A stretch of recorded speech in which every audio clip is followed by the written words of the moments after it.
নমস্কার বন্ধুরা, শুভ সকাল। এখন বাজে সকাল 7টা আর এখন থেকেই আমাদের ব্লগটা স্টার্ট করছি। আজকে আমাদের মাঠের পুকুরে চলে এসেছি আর আজকের আবহাওয়াটা তো দারুণ লাগছে, কখনো মেঘলা কখনো রোদ এবং খুব সুন্দর হাওয়া দিচ্ছে। আমার থেকেও বাবা আগে চলে এসে পুকুরের যে পাটটা পরিষ্কার করতে বাকি ছিল সেই ঘাসগুলো পরিষ্কার করে সাইডে জমা করেছে। তো সেইগুলো আমি আগে তুলে সাইডে ফেলে দেবো আর বাবা পুকুরে চুন দেবে। টমেটো গাছগুলো মোটামুটি একটু সেরেছে, কিন্তু ওলকপি গাছগুলো আরও বেশি ভালো সেরে গেছে, খুব সুন্দর হয়েছে। ওলকপি গাছগুলো এতটাই সুন্দর হয়েছে যে আপনাদেরকে না দেখিয়ে থাকতে পারলাম না। পুরো পাতাগুলো একদম সবুজ হয়ে গেছে আর পুরো ঝাঁক হয়ে গেছে, দেখতে খুব ভালো লাগছে সব গাছগুলো। আগের দিন মাঠে এসে খুব শরীর খারাপ হয়েছিল, ভেবেছিলাম আর মাঠে আসবো না, কিন্তু বাড়িতে বসে থাকতেও একদম ভালো লাগছে না, বিরক্ত লাগছে, অনেক রকম টেনশন মাথায় এসে যাচ্ছে। আর চুপচাপ থেকে বসেই আছি, কী দরকার আছে? তার থেকে একটু হাঁটাচলা করলে, কাজকর্ম করলে শরীর মন দুটোই কিন্তু ভালো থাকবে। যতটা পারবে করো, আমি করে দিচ্ছি। আমি অল্প অল্প করে বাবাই করে দিচ্ছিল, আমি একটু চুপচাপ কেন বসে থাকবো, আমিই করি।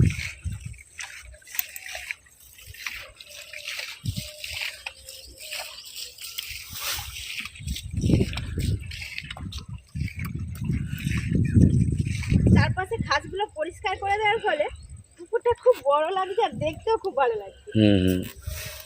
সকাল থেকে খুবই মেঘলা, তার উপর কুয়াশা।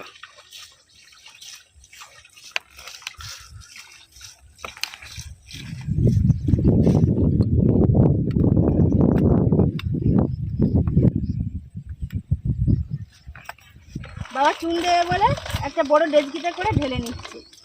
চুনটা গুঁড়ো করাই আছে, এটা একটু জল পাইল করে দেবে বাবা। বুঝতে হবে তো।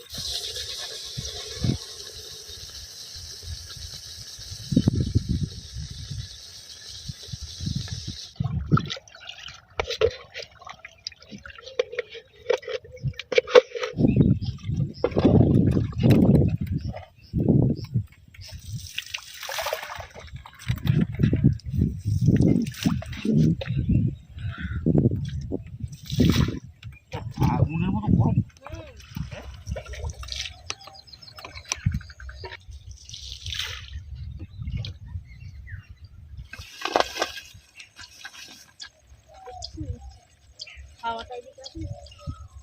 বাবার এক ডেচকি চুন দেওয়া হয়ে গেছে, হাফ পুকুরটা হয়েছে, এখনো হাফ বাকি আছে, সেইটাই দিচ্ছি।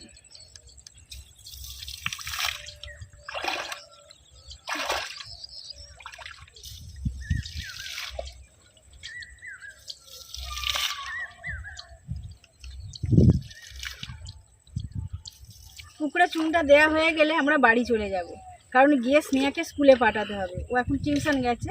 আর সকাল সকাল মাঠের দিকে আসাও হলো, একটু হাঁটা চলাও হলো। আর সকালের যে যে আবহাওয়াটা, এইটা শরীরে নিলে, এই শ্বাস প্রশ্বাসটা নিলে কিন্তু শরীরের পক্ষে খুবই ভালো। দেখো, যত বেলা বাড়ছে তত কুয়াশা হয়ে যাচ্ছে চারিদিকে। শীতকালে এরকমই হবে। আর পুকুরটা চুন দেওয়া হয়ে যেতে পুরো ঘোলা হয়ে গেছে, আর পাড়টা পরিষ্কার করার ফলে পুকুরটা অনেক বড় লাগছে দেখতে।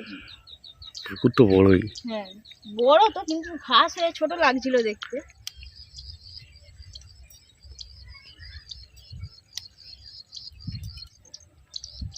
এই ঢেঁড়সটা আবার অন্যরকম কালার, লাল কালার।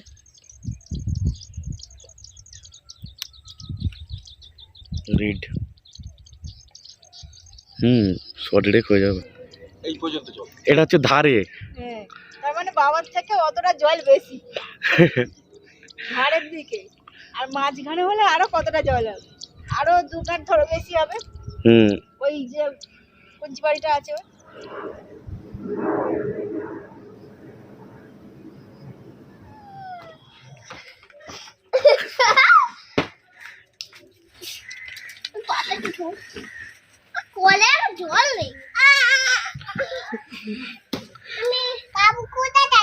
বাবু কোথায় গেল?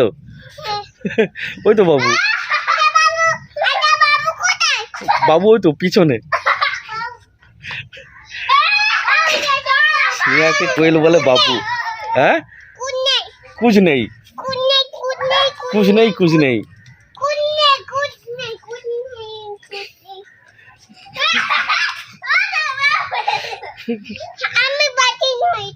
তুমি পারছো না? আচ্ছা ঠিক আছে, আর করতে হবে না, থাক।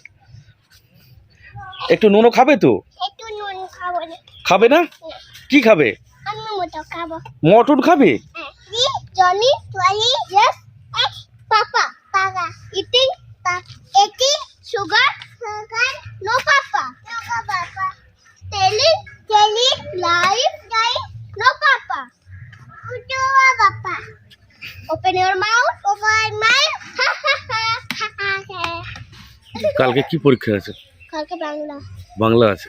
তারপরে দিন অঙ্ক। এবার আমাদের শারীরিক শিক্ষা তো হবে না। আচ্ছা শারীরিক শিক্ষা তো আগেবারে হয়ে গেছিল বলে আর এইবারে হবে না। আচ্ছা, গেট কটায় খোলে? 10টা হয়ে গিয়েছে। একটা কমেন্ট পড়ে আমার খুব খারাপ লাগলো। উনি লিখেছেন যে এত ইংলিশ না ঝেড়ে টিউশনি পড়ালে তো এই সমস্যা হয় না। টিউশনি পড়িয়ে তো ইনকাম করা যায়, হ্যাঁ যায়, কিন্তু ও টিউশনি আমার দ্বারা হবে না। আমরা ভিডিও নাটক করি, তো সত্যি জিনিস দেখানো এরপর থেকে আমি বন্ধ করে দেবো, কারণ না দেখালেই ভালো হবে। যেমন রান্না বান্না আমরা হাসি খুশিতে ভিডিও করি, সেটাই করব। ডেলি ভ্লগিং করি, তাই যেটা ঘটনা ঘটে সেটাই দেখাই। একটা জিনিস আমি কিছুতেই বুঝতে পারছি না, সেটা হলো আমি যখন ইংলিশে কথা বলছিলাম তখন ওনার বক্তব্য হলো এত ইংলিশ ঝাড়ছো কেন? ভালো, তো এটাই আমার একটা প্রশ্ন যে মানুষকে, বিশেষ করে আমাদের এই ইংলিশ ল্যাঙ্গুয়েজ, এটা যদি কেউ কথা বলতে চায় তখন তাকে তাচ্ছিল্য করায়, কিন্তু কেন? প্রমোট করা দরকার, যাতে সে শিখতে পারে। ভুল করতে করতে মানুষ একদিন শেখে। তো কাউকে তাচ্ছিল্য করবেন না, প্রমোট করুন আর নিজেও শেখার চেষ্টা করুন। আর অনেক দিদিভাইরা আমাকে নিয়ে একটু টেনশন করছেন, তো টেনশন প্লিজ করবেন না, কারণ কোথাও না কোথাও একটা আমি জব খুব তাড়াতাড়ির মধ্যেই ব্যবস্থা করে নিতে পারবো, কারণ অনেক জায়গায় ইন্টারভিউ আমি দিয়েছি। এবার সঙ্গে সঙ্গে তো হয় না, কিছুদিন টাইম লাগবে, তো প্লিজ টেনশন করবেন না। আজ দুপুরে লাঞ্চ হিসাবে মা বানাচ্ছে এলাচি ডিমের কারি আর ফুলকপির দম।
জল ছাড়া ফুলকপির কারি খেতে কিন্তু খুব সুন্দর লাগে।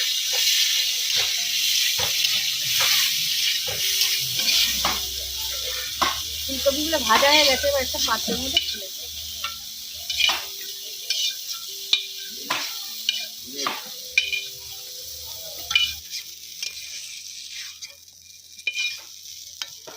কড়াই 5 ফোড়ন দেওয়া হয়ে গেছে, এরপর পেঁয়াজ টমেটো দিয়ে দেব।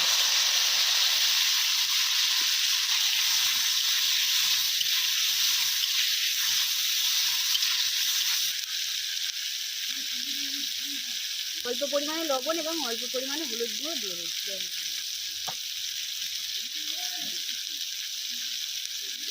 স্বাদ মতো লঙ্কা গুঁড়ো দিয়ে দেবো।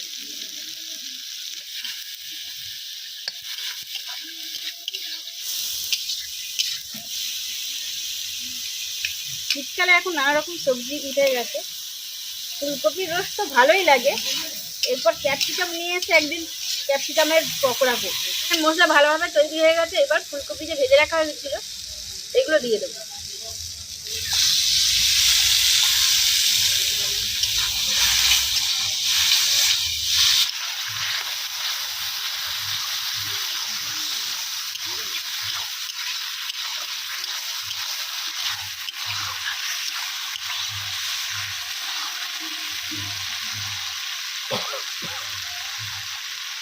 ধনে পাতা অনেকগুলোই হয়েছে, বড় বড় হয়ে গেছে, সেই দিক থেকে তুলবো না, কাছাকাছি যেগুলো আছে তুলবো ফুলকপির কারিতে দেওয়ার জন্য। গাছ পর্যন্ত ঘুরে আসছে এরকম মরে।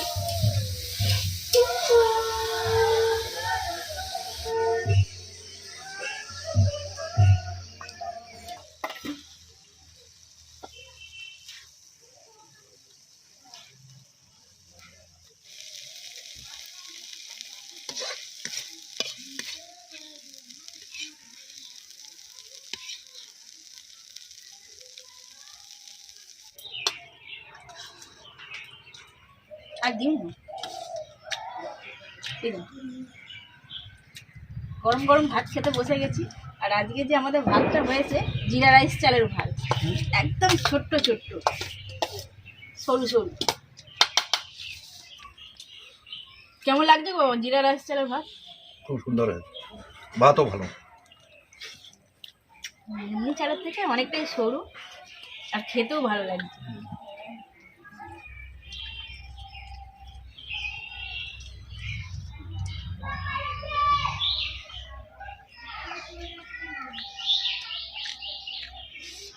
ফুলকপি আলুর কারিটা মা বানিয়েছে, খুব সুন্দর হয়েছে, দারুন।